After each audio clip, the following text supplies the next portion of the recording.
আচ্ছা, তো তাইলে সবাই ভালোভাবে খেয়াল করে দেখো, ডোমেন আর হচ্ছে তোমার রেঞ্জ।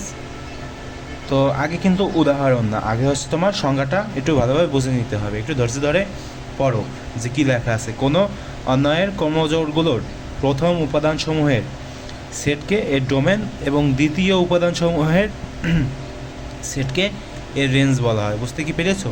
যদি না বুঝতে পারো তাহলে এইটা একটু দেখো, যেটা আছে তোমার একটা অন্যয়। তো এখানে কি আছে?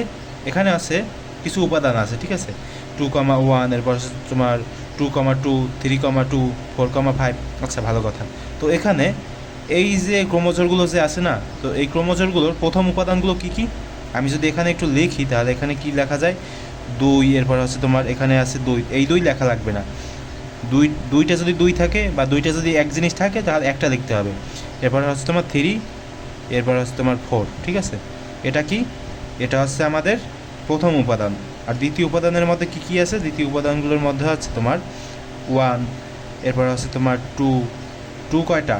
এই একটা আর এই একটা, এখান থেকে যে কোনো একটা। এরপরে এখানে 5 আছে, ঠিক আছে। তো লিখলাম।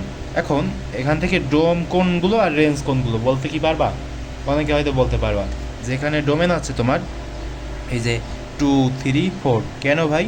কারণ এগুলো হচ্ছে তোমার প্রথমে আছে, প্রথমে এখানে দেখো সংখ্যায় লেখা আছে যে যেগুলো প্রথমে থাকবে সেগুলো হচ্ছে তোমার ডোমেন, আর যেগুলো শেষে থাকবে সেগুলো হচ্ছে তোমার রেঞ্জ, মানে ক্রোমোজোমের ভিতরে আর কি।